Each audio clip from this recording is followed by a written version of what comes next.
Hello friend, good morning, শুভ সকাল। সবাই কেমন আছো? আশা করি ভালো আছো। পূজা ব্লগে সবাইকে ওয়েলকাম জানাচ্ছি। আজকে কী রান্না করবো দেখো, মাছ নিয়ে আসছে। এখানে অনেকগুলোই মাছ আছে, দেখা যাচ্ছে না, অল্প দেখা যাচ্ছে। এখন কী দিয়ে রান্না করব সেটা হলো তোমাদেরকে দেখাবো।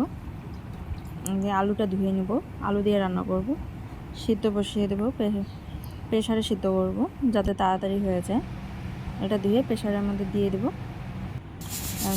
এখন হলো গ্যাসটা ধরিয়ে দেবো, ধরিয়ে দিলে প্রেশারের মধ্যে আলুটা সিদ্ধ হয়ে গেলে বানানো শুরু করব।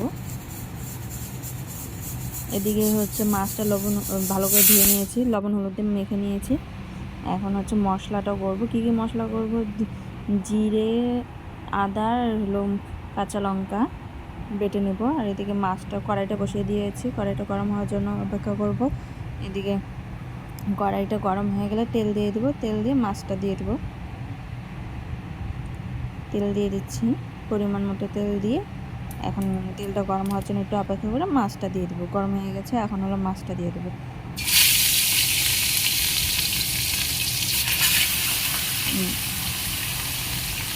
এবার তেলটা যদি ভালো মতো গরম না হয়, মাছটা দেওয়ার সাথে সাথে কড়াই লেগে যায়।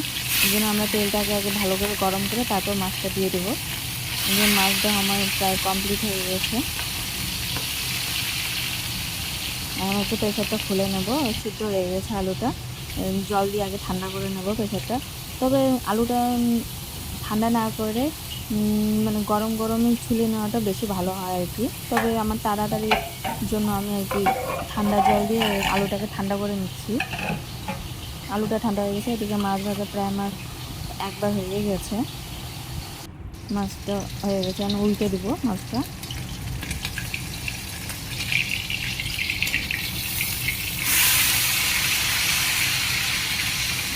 এখন মাছটা হয়ে গেছে আমাদের, মাছটা নামিয়ে নেবো একটা একটা করে।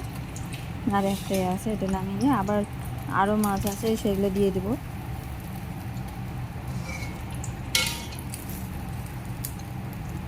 হ্যাঁ, এক হাতে মোবাইল আর এক হাতে খুন্তি দিয়ে মাছ নামানো একটু অসুবিধা হচ্ছে, যে আরও একবার দিতে হবে, দিলেই মাছ ভাজা কমপ্লিট আমাদের। মাছের মাথা খেতে কে কে ভালোবাসে? আমার তো মাছের মাথা খেতে দারুণ লাগে। এই যে মাছটা দিয়ে দেবো, দেওয়ার পরে এই মাছটা মাছগুলো ভাজা হয়ে গেলে নামিয়ে নেবো।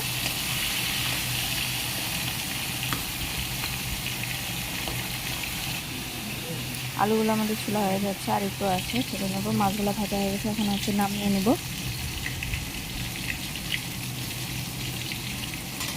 দেখো আলু ছোলা হয়ে গেছে আমাদের, এই মশলাও হয়ে গেছে। ওই থেকে মশলাটা করে নিয়েছি। এখন কড়াইতে আমাদের আর একটু তেল দিয়ে নিতে হবে। এখন ফোড়ন দিয়ে দেবো, তেজপাতা, জিরে। তেজপাতাটা একটু হালকা লাল লাল হওয়ার জন্য অপেক্ষা করতে হবে, তারপরে জিরে দিয়ে দেবো।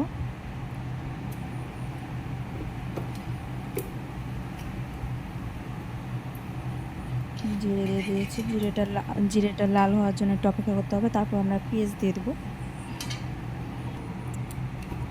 পেঁয়াজটা দিয়ে দিচ্ছি, পেঁয়াজটা লাল হওয়ার জন্য অপেক্ষা করতে হবে। পেঁয়াজটা লাল লাল হয়ে গেলে আগে হলুদটা দিয়ে দেবো, যাতে মিক্স করতে সুবিধা হয়। এর জন্য আলুটার মধ্যে আলু ভাজার পর হলুদটা মিক্স করতে পারি না, তার জন্য আগে হলুদটা দিয়ে দেবো।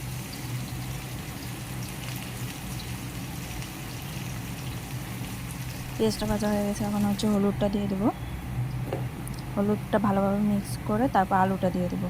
হলুদটা দিয়ে দিয়েছি, হলুদটাকে আগে ভালোভাবে মিক্স করে নিতে হবে, তারপরে হচ্ছে আলুটা দিয়ে দিতে হবে।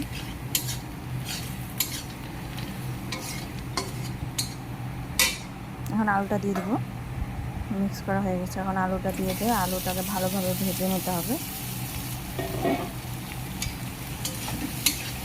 আগে মিক্স করে নিই ভালো করে, এক হাতে মিক্স করা হয়ে গেছে। ভালোভাবে আলুটাকে ভেজে নিতে হবে। এখন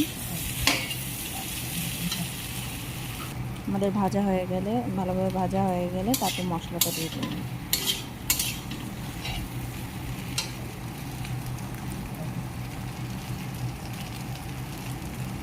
আর একটু ভেজে নিতে হবে। এখন মশলাটা দিয়ে দেবো, দিয়ে দিলাম মশলাটা।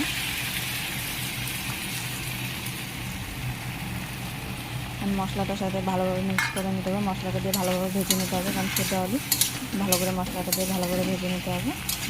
এদিকে হচ্ছে আমি গরম জল বসিয়ে দিয়েছি, এদিকে হচ্ছে মশলাটা ভালো করে ভাজতে থাকবো, ভাজতে ভাজতে এদিকে জল গরম হয়ে যাবে।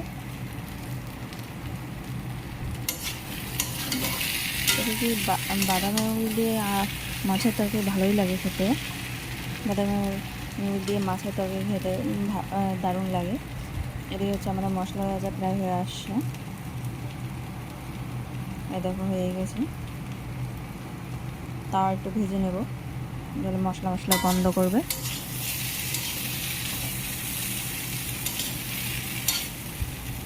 একটু হয়ে গেছে, আর একটু ভেজে নেবে।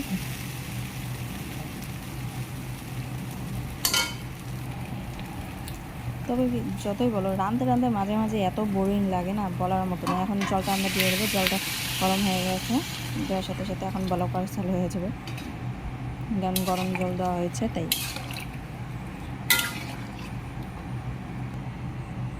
এই দেখো কি সুন্দরভাবে কালার আসছে, এদিকে বলক করা শুরু হয়ে গেছে। এখন হচ্ছে মাছগুলো দিয়ে দেবো, এখন হচ্ছে মাছগুলো দিয়ে দেবো। মাছগুলো দেওয়া হয়ে গেলে ভালো করে জাল করে নিতে হবে, তারপর লাস্টে গরম মশলা দিয়ে নামিয়ে নেব। আমাদের জাল প্রায় হয়ে গেছে, আর একটু জাল হবে।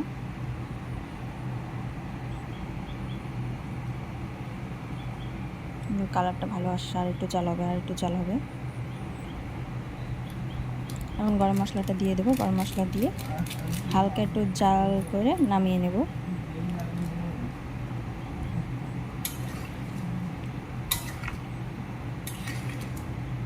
হয়ে গেছে, বাস এখন নামিয়ে নেব।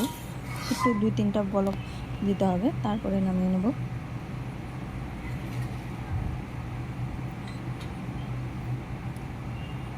এখন হচ্ছে আমরা নামিয়ে নেব, গামলার মধ্যে নামিয়ে নেব। মাছের তরকারি আমাদের কমপ্লিট। কেমন হয়েছে প্লিজ কমেন্ট করে জানাবেন। এই যে আমাদের মাছের তরকারি নামানো হয়ে গেছে, কালারটা দারুণ আসছে, আশা করি খেতেও দারুণ টেস্ট হবে। কেমন হয়েছে প্লিজ কমেন্ট করে জানাবেন, আশা করি আপনারাও ট্রাই করবেন।